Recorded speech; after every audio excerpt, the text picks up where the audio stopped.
Let's hear it for old people.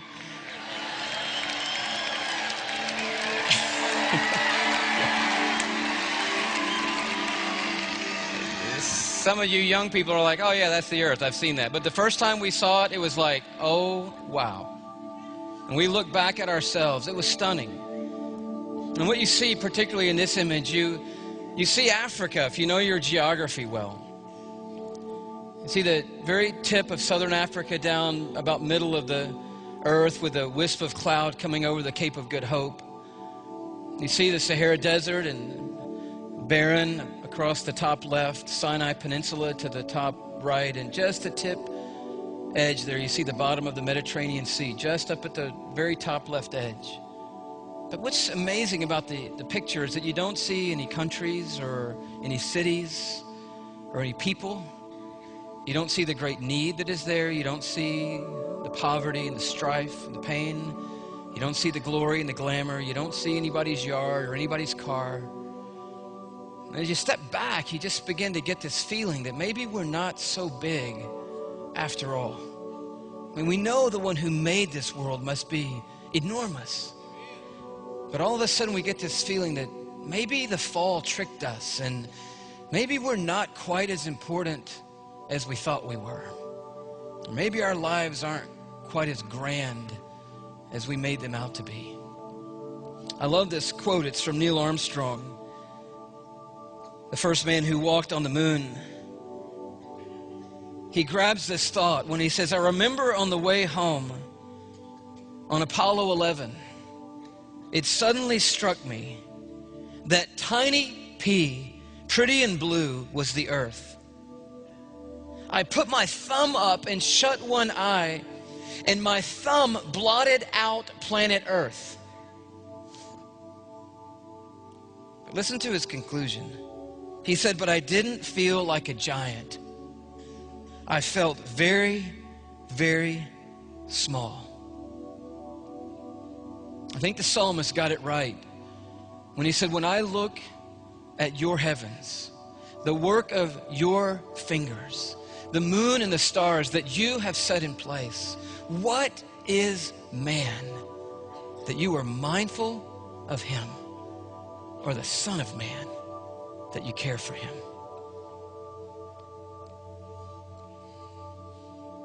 In 1977, we launched a spacecraft called Voyager on a one-way mission to take images of the planets and our own solar system. And 13 years later, Valentine's Day 1990, scientists from the JPL sent a message to Voyager and said, before you go any further, turn around and take one last panoramic snapshot of all the planets you visited. By now, Voyager is 3.7 billion miles away from the Earth. It's traveling 40,000 miles an hour away from the sun. And it turns around and takes a series of photographs. Obviously, you can't get one wide-angle shot of Uranus and Neptune and Saturn and the planets that it's visited, so it takes a succession of 60 images.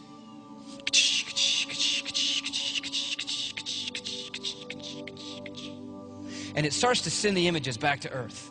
Each image, 640,000 pixels in every one of the 60 images. You say, what's a pixel? It's that little tiny dot that makes up a photograph. And 3.7 billion miles away, the pixels are taking 5.5 hours each to make it back to the Earth. 60 images, 640,000 pixels in each image, 5.5 hours for each pixel to make it back to the Earth. And you think you have dial-up problems at the house, okay? That is a massive dial-up problem. And it takes months for the image to come back. And when it does, it absolutely stuns astronomy. Very famous picture, floored me the first time I saw it. The image that came to us, once it was put in a composite form from 3.7 billion miles away, famous image called the pale blue dot. You're like, excuse me, did I miss something? We waited several months to get that back. Those are the ones I throw away at the Walmart. You know, you go through at the back and you're like, oh no, I had my thumb over the lens on that one. No good, no good. Can I get my money back on these? No. You say, well, what are the green and the pink bands in the image? They're rays of sunlight reflecting off Voyager, because sun, even though nearly 4 billion miles away, was in view. And it just so happened that suspended in one of the beams of sunlight was a tiny little speck. Do you see it? Yeah. For you guys in the cheap seats, I'll blow it up just a tad for you. It's there. If you're still not with me, it's right there. I don't want anyone to miss it. And we can just go back to the big shot for a second. It's a picture of Earth from 3.7 billion miles away. And it just so happened to be caught in a ray of light. And one famous astronomer of the day said of it, just remarking that everyone who's ever lived their lives lived them out on that tiny pale blue dot that he called a mote of dust suspended in a sunbeam. I don't know about you, when I first saw it, a shrinking feeling came over me. And I knew in that moment that my life was a tiny little blip on the radar of history, a vapor, infinitesimal little life. You say, well, Louis, you're making me feel small. No, I'm not trying to make you feel small. I'm trying to help you see that you are small.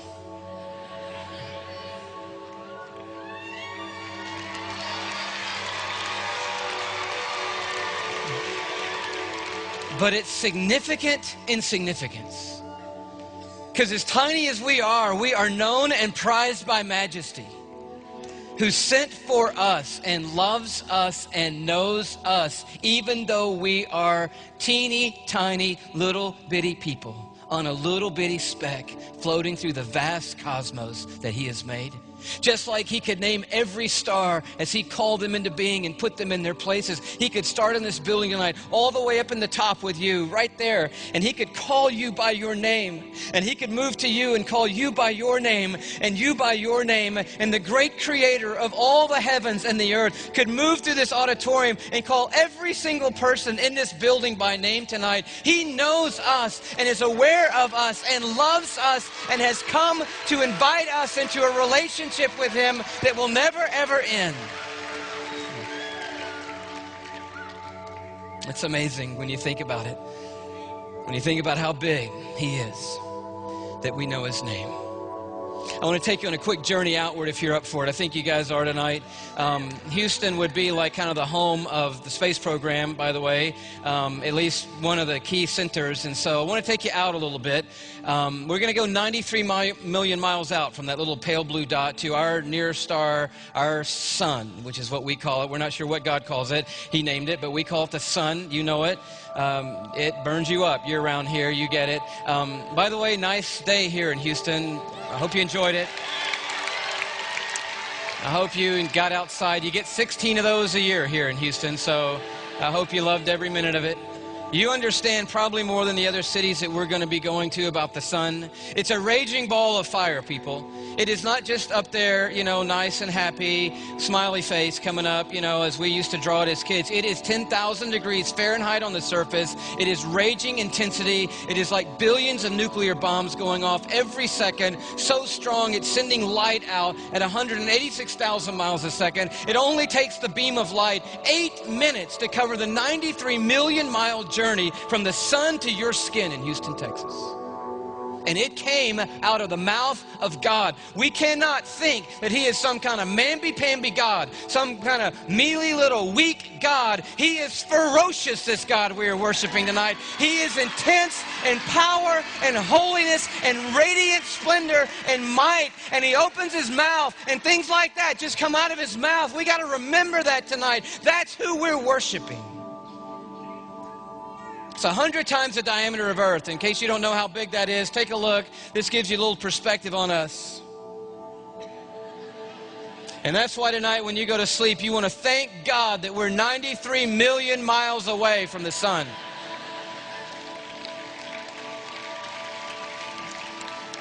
This next image comes to us from the Swedish Solar Institute.